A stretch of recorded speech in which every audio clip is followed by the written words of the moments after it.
চুরি খাওয়ার চিন্তা ভাবনা বাদ দিতে হবে। একাদশীর দিন এই খাবারের কথাটা যেন কারো মাথায় না ঢুকে। আজকে পরমাত্মার খাদ্যটা হরি কথা যেন আস্বাদন করতে পারি। আজকে দৈহিক খাবারটা কম হবে। ক্ষেত্র এবং ক্ষেত্রজ্ঞ। ক্ষেত্র মানে, ক্ষেত্র কি বাংলা ভাষায় বলি ক্ষেত্র মানে জমি, আর এখানে বলছে ক্ষেত্র মানে দেহ।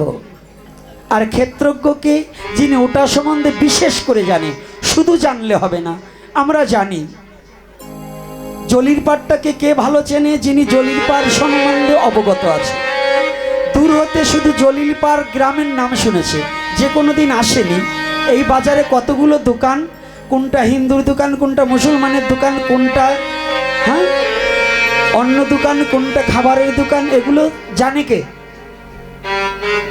যে এখানে আসে নাই সে জানে নাকি? যে আসতে সে। তো ক্ষেত্রজ্ঞ কে, যিনি ওটা বিশেষ করে জানে, শুধু জানলে হবে না। আমরা সবাই জানি এটা হচ্ছে একটা দেহ। ধর্মক্ষেত্র কুরুক্ষেত্র সমবেতা যুযুৎসব মামকা পাণ্ডবচ্চৈব কিম কবর্ত সঞ্জয়।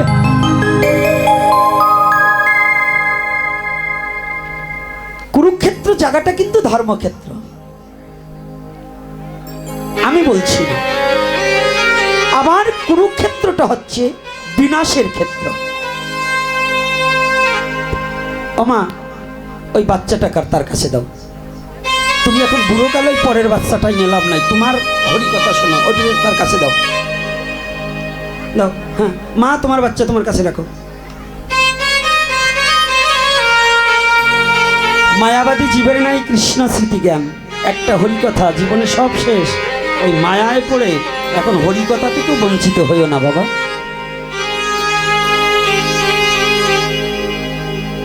কথাটা একটু ভালো করে ঢুকাতে হবে।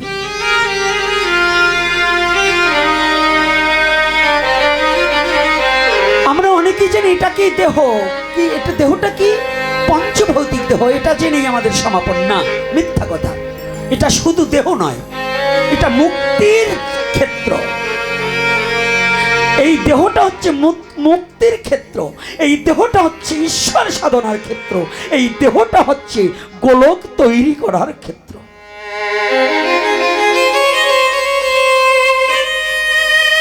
এই দেহতেই ভগবানকে অবস্থান করার ক্ষেত্র, ওই মন্দির নয়। ইট পাথর দিয়ে মন্দির তৈরি করে সে মন্দিরে কোনোদিন ভগবানকে সাধনা করা যায় না। ইট পাথরের মন্দিরে কোনোদিন ভগবানকে কেউ পায়নি। যদি পেতে হয় ভগবানকে, তাহলে এই ক্ষেত্রটায় সাধনা করে, সাধনায় উপলব্ধি করে সেই গন্তব্যস্থানে পৌঁছাতে পারলে তবে যদি মানব জীবনখানা ধন্য হয়ে যায়, তার আগে নয়। তাহলে মনুষ্যকুলে জন্মগ্রহণ করলে যিনি বিশেষ করে তার এই দেহটাকে জানতে না পারে, দেহকে আর দেহিকে, একটা হচ্ছে দেহ আর একটা হচ্ছে দেহি। দেহ আর দেহি এক নয়। একটা মানুষের কয়টা দেহ? একটা মানুষের কয়টা দেহ? আমাকে আনতে হলে কিন্তু কথা বলতে হবে, বাজে কথা নয়। আমি যেটা জিজ্ঞাসা করব এটা ভাগবত ক্লাস। একটা মানুষের কয়টা দেহ? একটা না? এই তো না, প্রতিটা মানুষের দুটো করে দেহ। একটা স্থূল দেহ আর একটা সূক্ষ্ম দেহ। কয়টা বাবা? দুটো নয়, একটা স্থূল দেহ আর একটা সূক্ষ্ম দেহ। যেমন একটা গাড়ির দুইটা দেহ, একটা ড্রাইভারের দেহ আর একটা ওই গাড়ির স্টিল বডি বলেন আর লোহার বডি বলেন, কাঠের বডি বলেন, ওটা আর একটা দেহ। তো গাড়িটাকে যিনি পরিচালনা করে তিনি হচ্ছে ড্রাইভার। ড্রাইভার চলে গেলে গাড়িটা পথে দাঁড়িয়ে পড়ে। গাড়ির তো সব কিছু আছে, শুধু ড্রাইভার নেই, গাড়ি তো গন্তব্যস্থানে যাবে না। তদ্রূপ দেহ আর দেহি আলাদা। এই দেহের মধ্যে একজন দেহি বাসস্থান করছে, একজন দেহি আছে। এই দেহিকে চেনা এবং জানা, এটার নামই সাধনা। এই কথায় কি কষ্ট হচ্ছে নাকি? না মায়াবাদী কথা দেখেন বিজয় সরকার গান দিয়ে চলে যাবো? কোনটা? আজকে আজকাল তো আমাদের হরিবাসর হয়েছে মায়াবাদী দুইখান গান গাইয়ে অমক মরিয়ে গেছে, কান্নাকাটি করে কুলাকুলি করা সারা হরিবোল। লীলা কীর্তনের আসরে যাবেন, এক আসরে 13 বার দেও দেও আমায় চরণ দুলি। পাও না ধোয়া থাকলে ধুলি নেতে নেতেই ধোয়া হয়ে যায়। এত কাল চরণ দুলি নিয়ে স্বভাবের তো পরিবর্তন হইল না। এত সাধু সঙ্গ করলেন, এত জীবনে বৈষ্ণব সেবা দিলেন, এত প্রসাদ খাইলেন, তবু তো দেশের এই কষ্ট পাবেন না কিন্তু। আসতে বাবা, আচ্ছা বলুন তো, আমাদের দেশের চুরি ডাকাতি বদমাশি বন্ধ হচ্ছে নাকি? মিথ্যা বন্ধ হচ্ছে নাকি? ভণ্ডামি বন্ধ হচ্ছে নাকি? তাই এতকাল এই চরণদুলি নিয়ে বেজি একটা নকুল, শাস্ত্রীয় ভাষায় নকুল আর বাংলা ভাষায় বেজি, একদিন বৈষ্ণবের উচ্ছিষ্ট প্রসাদ থালায় রয়েছে, চেটে খাইছে, চাটবার যে গায়ে লাগছে, যতটুক লাগছে ততটুক স্বর্ণময় হয়ে গেছে। যুধিষ্ঠিরের বৈষ্ণব সেবায় তা আর পরিবর্তন হইল না। আপনারা যে এত বৈরাগীর প্রসাদ খাইলেন, এত ব্রাহ্মণের প্রসাদ খাইলেন, এত বৈষ্ণব সেবা দিলেন, আপনাকে স্বভাব আমার স্বভাব একটু পরিবর্তন হইল না কেন? একটু ছাতু খাইয়ে যদি একটা পশু তার যদি দেহের পরিবর্তন ঘটে, আপনারা না মানুষ, আমরা মানুষ নয় কি বাবা? তাহলে আমরা যদি মানুষ হয়ে একটা পশু যদি একটু ছাতু গায়ে লাগে, বৈষ্ণবের উচ্ছিষ্ট যদি গায়ে লাগিয়ে যদি তার পশু কুল থেকে মুক্তি পাওয়ার নিমিত্তে পশু অঙ্গখানা সুবর্ণময় হয়ে যেতে পারে, আর আমি না মানুষ, তাহলে আমার জীবনে কত না বৈষ্ণবের চরণ ধুলি নিয়েছি, ওই আমার মুক্তি হচ্ছে না কেন? আমার কেন পশুত্ব স্বভাব যাচ্ছে না? আমার কেন সমাজের এই পশুত্ব ভাবগুলো দূরীভূত হচ্ছে? কারণ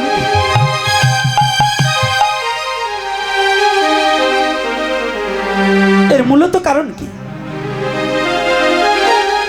অর্থাৎ এই দেহের খাবারটাকে খেয়েছি, কিন্তু বৈষ্ণব সেবার প্রসাদ, যে প্রসাদে পুরে সর্ব আশা, আর যে প্রসাদে পুরে সর্ব আশা, কে প্রসাদ সর্ব আশা পূর্ণ হবে। আর এই বৈষ্ণবের উচ্ছিষ্ট নরোত্তমদাস ঠাকুর মহাশয়, বৈষ্ণবের উচ্ছিষ্ট তাহে মোর মননিষ্ঠ, কথাটা খেয়াল করবেন। তর্পণ মোর বৈষ্ণবেরও নাম, কি বাবা এটা বলা আছে কিনা প্রেম ভক্তি চন্দ্রিকায়? আজকাল আমাদের সমাজে আমার গুরুদেব 13খানা গান লেখছে, ওই 13খানা গানের মধ্যেই সময় কাটিয়ে দেই, বলি আমার গুরুদেবেরই লেখা, কিন্তু আমাদের মহাজন কি বলছে সেটাকে আমরা স্মরণ করি না, এটাকে আমরা স্মরণ করছি না। তাহলে আজকে একটা ব্যক্তির দুটো দেহ, একটা গাড়ির যেমন দুটো দেহ হয়, ওই গাড়িটাকে যিনি পরিচালনা করে তিনি হচ্ছে ড্রাইভার। ড্রাইভারকে গাড়ি ছাড়া চিনা যাবে না, যাবে না। রাস্তা দিয়ে যাচ্ছে, ইঞ্জিনিয়ারও যাচ্ছে, ড্রাইভারও যাচ্ছে, কে ড্রাইভার কে ইঞ্জিনিয়ার চিনতে পারবেন কি বাবা? চেনা যাবে? তাহলে চিনবেন কখন? ড্রাইভার যখন গাড়ি ড্রাইভিং করে তখন জানা যায় ও ড্রাইভার, তাহলে ড্রাইভারের গাড়িতে চড়তে হবে। তদ্রূপ সনাতন ধর্মের কথাটা হচ্ছে, তোমার যদি ঈশ্বরে পেতে হয় তাহলে এই মানব দেহ ছাড়া ঈশ্বরকে পাওয়ার কোনো পথ নেই। এ জন্য বললেন বহুত জন্মের পুঞ্জিত ফলম হেন জন্ম লভয়তে, বহু বহু জন্ম অতিক্রম করে সুদুর্লভ মানব জন্ম পেয়েছি বিশ্ব চরাচরে।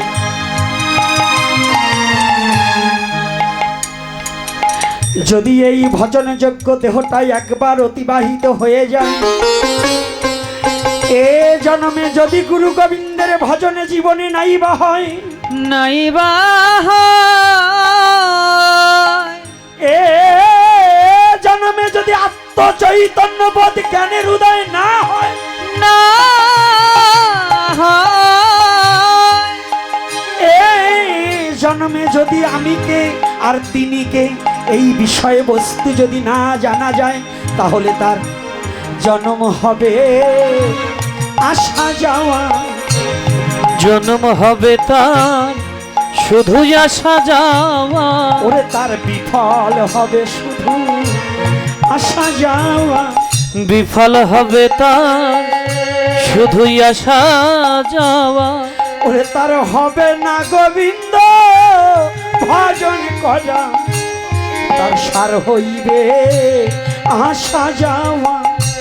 হবে না গোবিন্দ ভজন করা, ভজন করা, সার হইবে আর হইবে আসা যাওয়া। আসা যাওয়া। ও তার হবে না হ্যাঁ গৌর হে জয় নিতাই গোবিন্দ গৌর। সেবা, কেবল সার হইবে আসা যাওয়া। তার হবে না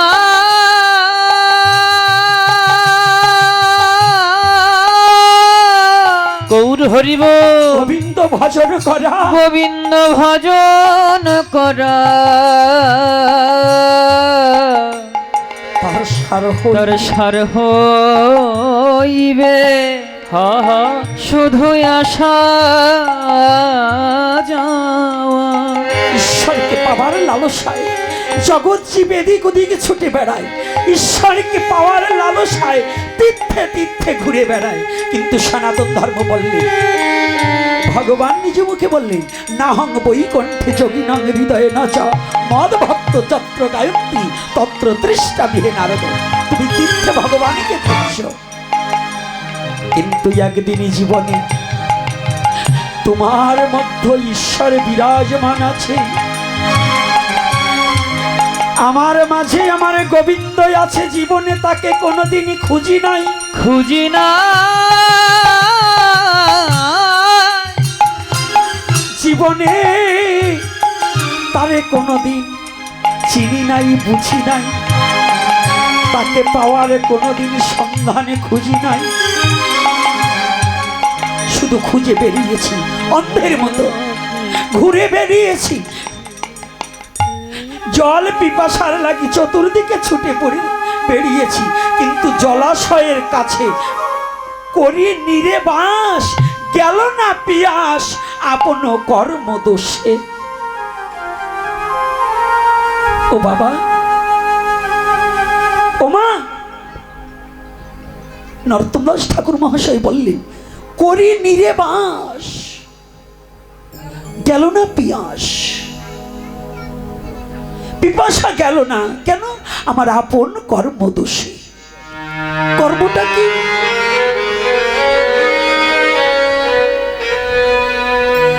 আমি দূরে গিয়ে ভগবানকে খুঁজেছি। কবি বললেন, আমি রেখেছি হৃদয়ে দুয়ার কপাট মেরে রেখেছি, বাহির দরজা খোলা। আমার হৃদয়ে দুয়ারটাকে কপাট মেরে রেখেছি যেন প্রাণে বধুয়া না আসতে পারে, আর বাহির দরজাটা খুলে দিয়ে শুধু মায়ার অভিনয় করে ডাকছি তাকে।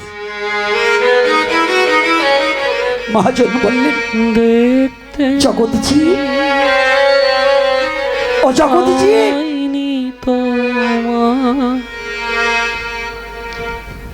তুমি কোথায় খুঁজছো? তুমি কোথায় তাকে খুঁজে বেড়াচ্ছ? কোথায় গিয়ে তাকে পাবে?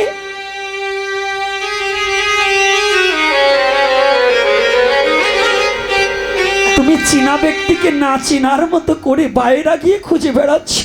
তোমার ঘরের মানুষ তোমার ঘরে খাড়া রয়েছে, তাকে তো কোনোদিনই তুমি ডাকলে না।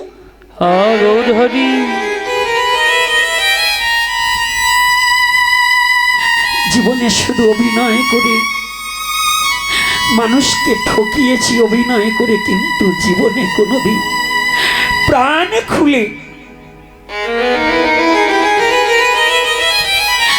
আমি একদিন কৃষ্ণ বলে ডাকি নাই রে। জীবনে একদিন কৃষ্ণ বলে আমি ডাকি নাই রে। আমি একদিন কৃষ্ণ বলে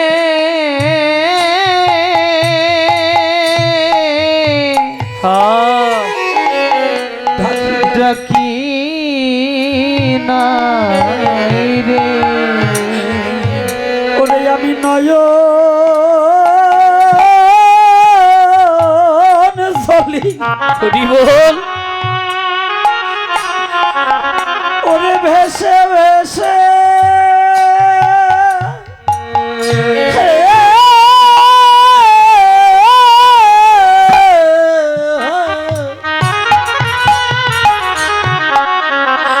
আমি একদিন কৃষ্ণ বলে ডাকি নাই। আমি নয়ন জলে জয় নিতাই ভেসে ভেসে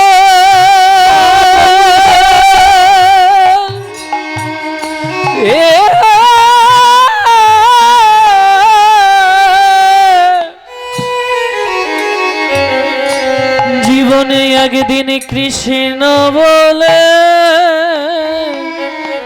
আমি ডাকি আমি ডাকি